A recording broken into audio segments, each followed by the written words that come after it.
Hello, I'm Reggie York. This is Module 2 of the Management Fundamentals series of modules. This one focuses on strengthening the Board of Directors for the Human Service Organization. At the completion of this module, you should be able to, first of all, discuss the roles and functions of the Board of Directors of the nonprofit organization. What role do they play? What functions do they serve?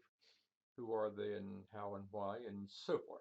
Number 2, identify how the board, the executive, and the staff should relate to one another.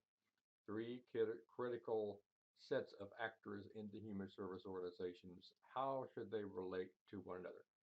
Number 3, identify the types of persons who are normally on the board and the qualities of good board members. So those are 3 things we're going to be dealing with in this presentation. All nonprofits have a board who exercises power over the organization and has functions such as these 4 listed: hiring the executive, formulating the mission, policies, and so forth, representing the community, assuring accountability, and so forth. This is the fundamental legal body that represents the organization as far as the community is concerned.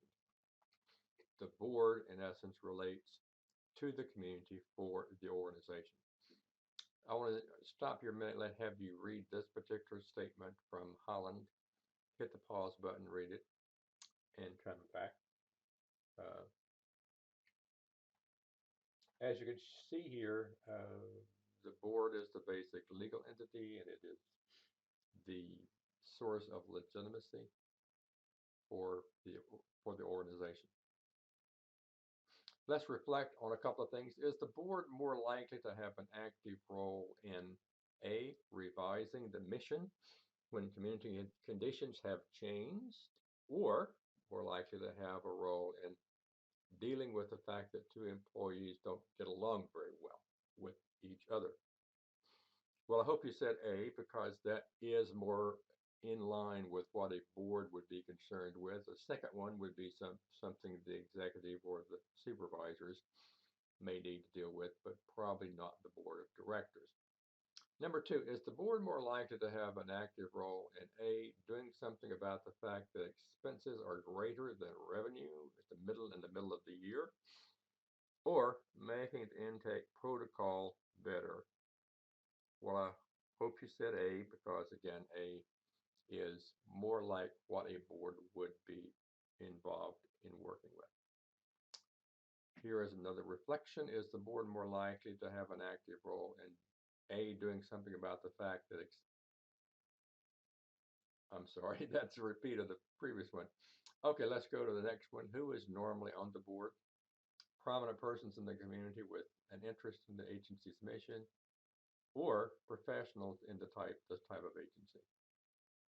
Well, they're more likely to be the first one, prominent persons in the community. Usually you don't have much, if any, in the way of professionals in the field. You might have 1 or 2, but it's more typically prominent persons than it is professionals in the field.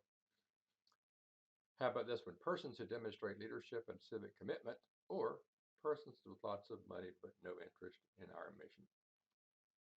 Well, I hope you said the first part of that one. Persons who demonstrate leadership is more important than persons with lots of money, although it certainly doesn't hurt to have people who have lots of money. Number 3, persons who can bring a special expertise to the board, such as law, accounting, etc., or persons with no expertise in anything. Well, you may have both types, but you're more likely to have persons who have special expertise will be a little more valuable to the board than someone who has no expertise at all. Although boards should usually hire expertise from outside the board in regard to things like laws and accounting and so forth. Okay, board and executive. Let's talk about that a little bit. The board hires the executive, but usually depends heavily upon the executive for critical information and guidance. It's easy for a lot of executives to really dominate the board because they filter information to the board in a way that promotes their power and control over things. That's not the best way for the executive to function. The executive should help the board do its job best by giving them good information. Although the board has the authority to set policy, the normal practice is that the executive suggests a policy and guides the board in this regard. Ideally, the board would have people who know a lot about the policies and what ought to be a policy and so forth, but typically the nonprofit organization does not rely upon board members for this as much as they rely upon the executive, perhaps, and staff as well. A good executive will give the board the information they need to know in order to do their job. Not too much to get them overwhelmed with details that they don't understand. Give them the information they need in order to make the policy decisions that they need to make wisely. Let's talk a little bit about the authority of the board. The board members do not possess power as individuals. The board acts as a collective. For example, individual board members are not empowered to give orders to staff or the executive unless they've been given that power specifically by their board in a given situation. Boards normally have officers. This typically is the president, vice president, treasurer, secretary. Boards normally have committees like finance, personnel, program, etc., who report to the board. The executive committee, which usually consists of the officers of the board of the nonprofit, often is empowered to act on behalf of the board in certain situations. So the executive committee is the one with the most power. Let's talk a little bit about hiring. Who hires the executive? Who hires the staff? Who selects board members? Let's look at these individually. Who hires the executive? Well, it's typically the board of directors who hires the executive. Who hires the staff? It's typically the executive who hires the staff. Who selects board members? This may vary to some degree from one organization to the next, but typically the board of directors itself selects people to replace board members who go off. And usually board members' terms are limited to a certain number of years. So after a certain number of years, you may go off the board. So you have to be replaced. And it is the board itself that decides who that will be. Let's talk about the agency executive and the board. With regard to the review of data, should the executive give the board a summary? That should say a summary of need data. Sorry about that. A summary of need data or a lengthy report on need with lots and lots and lots of details, pages and pages and pages of details. Well, I hope you said A because board members usually don't have the time, maybe not the expertise to look through lots and lots of details and make sense of it. So a summary of that by the executive is really what's more useful for them. Should the executive give the board a great many details on service statistics or a few graphs that show the highlights? Well, I would say that it is B, a few graphs that show the highlights. Again, giving them information that they can understand and use in executing their duties. Here are some qualities of good board members. Interest in the agency mission, leadership, ability to communicate, willingness to represent the agency with the public, respect for role boundaries, especially with staff members. So look at each of those and see if you have any particular questions about them. These are the kinds of things you want in regard to board members. The final one there is sharing the values of the agency. The board and marketing. It is important that both your board and your staff know how to tell others what your agency accomplishes and how they accomplish it. They should be able to respond when someone asks them, what does your organization do? And how does it do it? What does it accomplish? And so forth. How about let's look at a couple of ideas. The first one is a public one, not a nonprofit one. But the question here is, which of these is us? Do our parole officers A, find evidence of parole violation so parolees are sent back to prison where they belong, or improve the odds that the parolee will make it in society? I would assume you have decided that B is the better one. And so, in terms of marketing, what is the image you want to portray? And how do you do it with your staff as well as board? What do we do? Do our mentors who work in our program, do they spend time with kids or reduce risk of delinquency through role modeling of good behaviors? Obviously, the second one is the better marketing message. Let's talk about how the board should relate to the staff. Should board members be personal friends with staff members? Um, and if so, how should um, uh, the executive deal with this? Uh, Hopefully, you don't have very much of this going on, but it's a touchy issue that is a challenge for the executive to deal with. Should the board have means of communication with staff that's not controlled by the agency executive? I would say yes. Sometimes, often they do not, but they should. What should be the role of the board in each of these? Rethinking the agency mission? Well, that certainly should be something they are required to do. Setting annual goals of the agency? Yes. Approving the agency budget? Yes. Hiring the executive? Yes. Firing the executive? Yes, if it's needing. Hiring staff? Usually not. That's usually the job of the executive. Determining which clients will be served? Usually not. That's usually the staff and the executive decision. This is the end of the presentation. I hope this was helpful to you in reflecting on the board of directors of the Human Service Organization.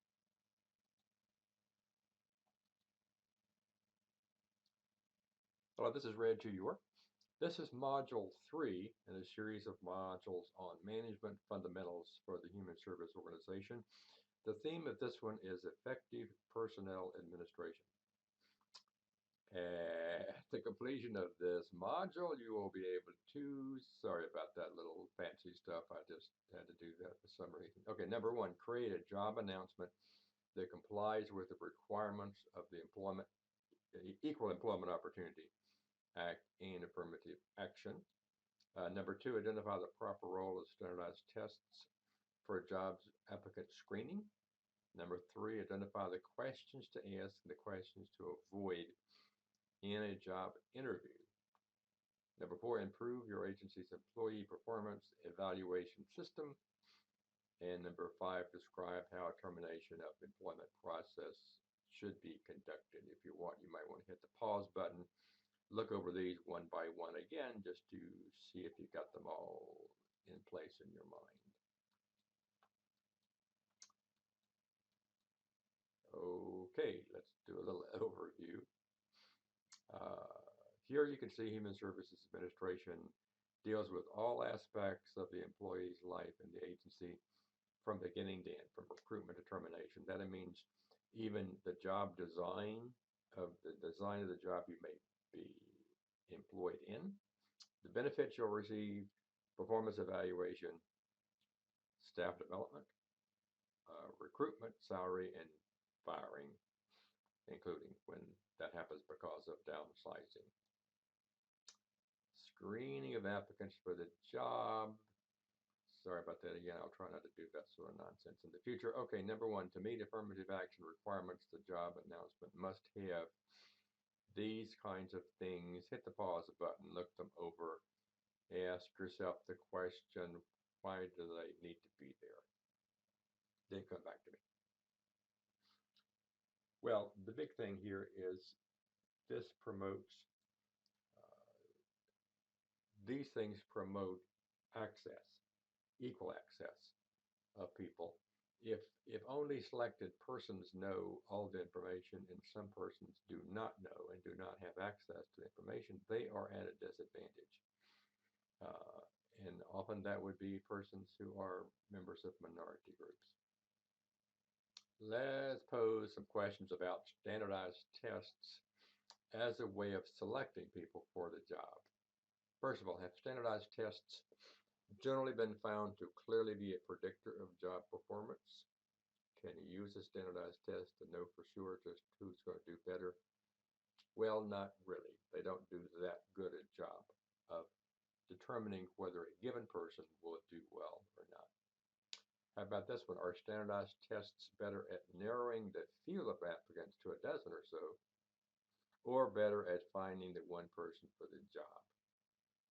Well, if you just heard what I said a minute ago, you may realize that it's the second person, it's the first part.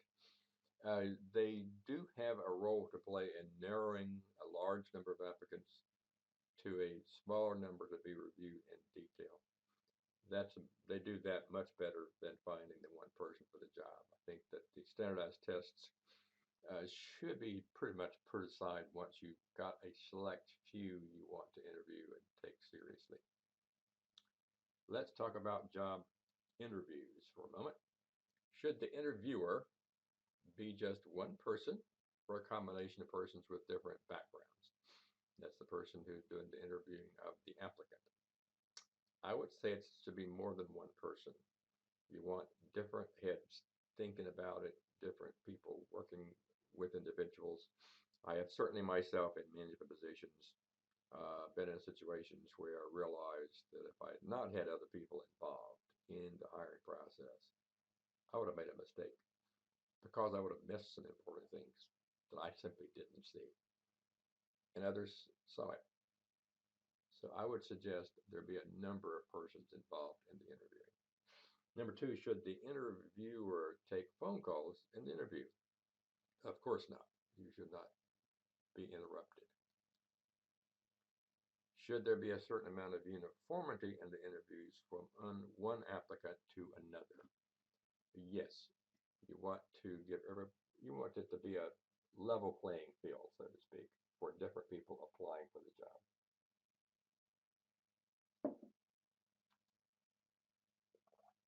Who should do most of the talking?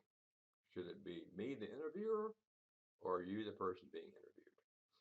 Well, it should be the person being interviewed. You really want, as an interviewer, you want to be a good listener. There are things, of course, you need to say, naturally, but you need to be a good listener. Listen to what you're hearing because you're evaluating whether or not a person is going to do the job well. What should you ask?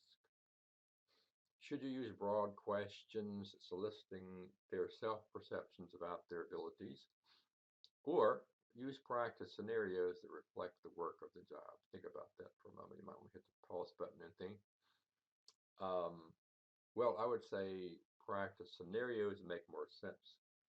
The first one is a little vague and depends a good deal on a person's ability to articulate and promote themselves and so forth, which may or may not be related to their actual skills. But if you can give them scenarios to reflect the nature of the work, you could get a better idea of how they are likely to perform on the job. Do you ask about family circumstances like marital status, having children, etc.? Generally, that's not a good idea. Do you ask about nationality, religion, or whether they have a disability? No, you should not ask about those kinds of things because they're not supposed to influence your decision. The same is true for this previous question as well. That should not relate to how well they can do the job. Can you ask about legal issues in the job interview? Can you ask, have you ever been arrested? Well, the answer there is no. If you've been arrested but not convicted, you haven't been found guilty of anything. You just may have been in a bad situation where you got arrested because you look like somebody. Can you ask, have you ever been convicted of a crime? There, the answer is yes. You can't ask if they've been arrested, but you can ask if they've been convicted of a crime.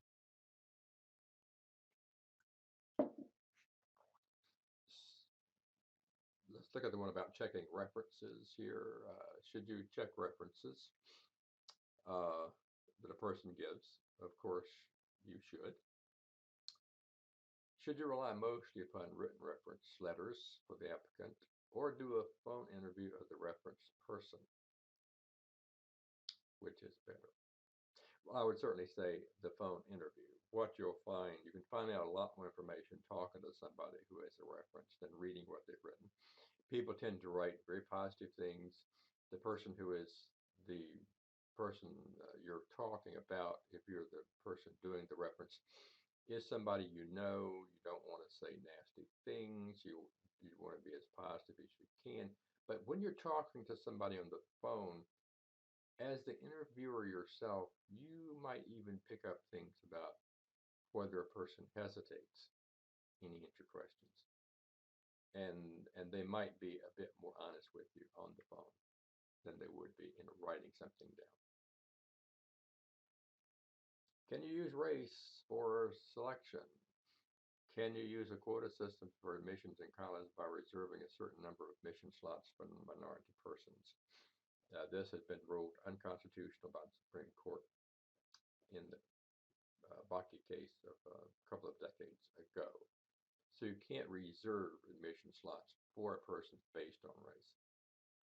Can you give race a number of points in the rating of applicants? That's also not favored by Supreme Court decisions. Um, can you consider one's interest as a criterion for interest for admission? Of course you can. And that could include interest in diversity or race relations or whatever, those kinds of things. You can ask about that if it's relevant to the job, but not give people a certain number of points because of their race, not giving them a very concrete advantage and so forth, according to Supreme Court decisions. The Americans with Disabilities Act was passed in 1990. Is it more of a measure of equal opportunity or affirmative action? I'd say more it's a measure of equal opportunity, making it possible for you to,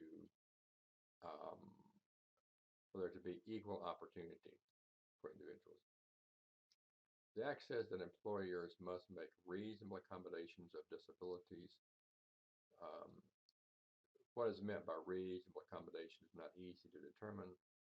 But it does not mean anything that anybody wants to say. For example, if I have a certain disability that I think I have, and I say to you, well, that means you have to do this and that. That's not the case necessarily. In other words, I, as the employee, cannot define what a reasonable accommodation is.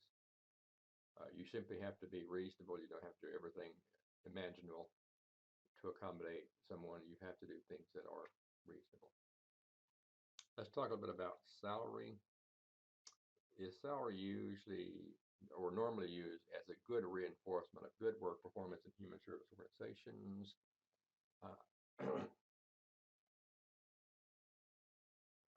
I would say no, mainly because human service organizations don't usually have a lot of money to give out, so they don't have much money to use as an incentive. Let's talk a little bit about measuring work performance. What about general rating scales like completes reports on time, relates well to colleagues, etc., with ratings like excellent, good, very poor? This is one kind of rating scale you sometimes see. Let's put up another one, management by objectives, which has things like employee will submit completed records of client terminations within 1 week, etc. Here is the third one, behaviorally anchored rating scales.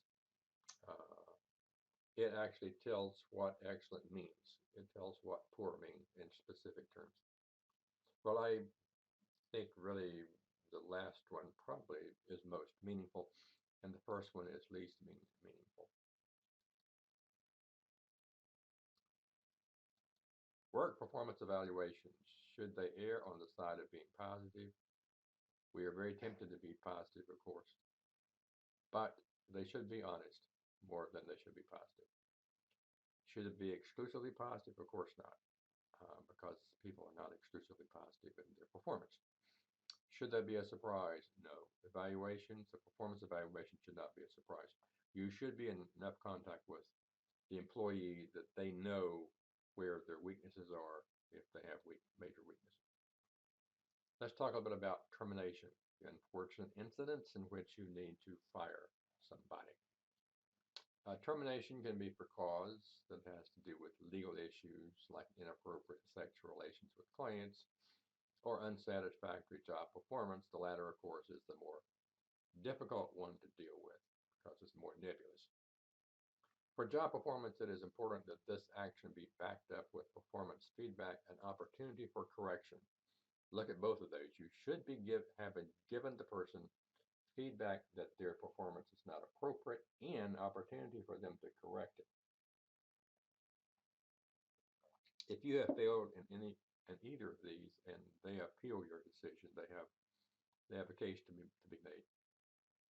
Termination interview.